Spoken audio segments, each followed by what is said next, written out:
right, here we've got a DC awning motor. Complaint is that the awning's not coming back in when fully extended.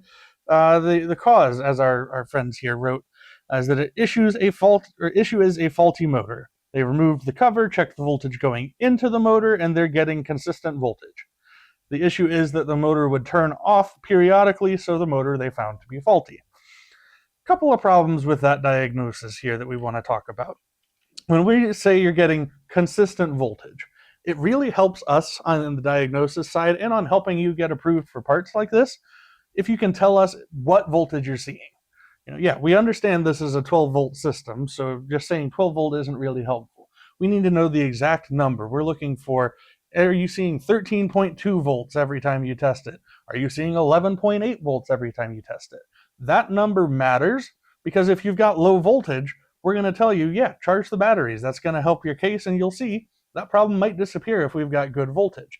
So when we say consistent voltage or good voltage, it just makes everyone's lives easier if we know the number you're talking about, specifically the number of volts that you have.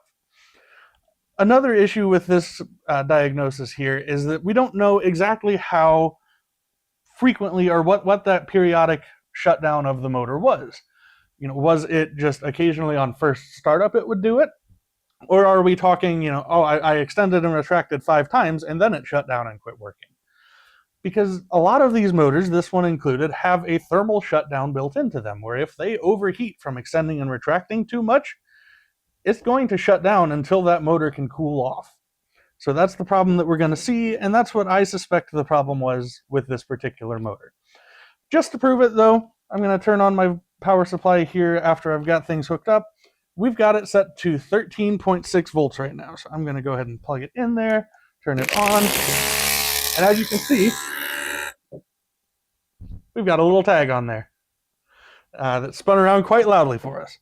13.6 volts was enough to do that. That motor's working just fine.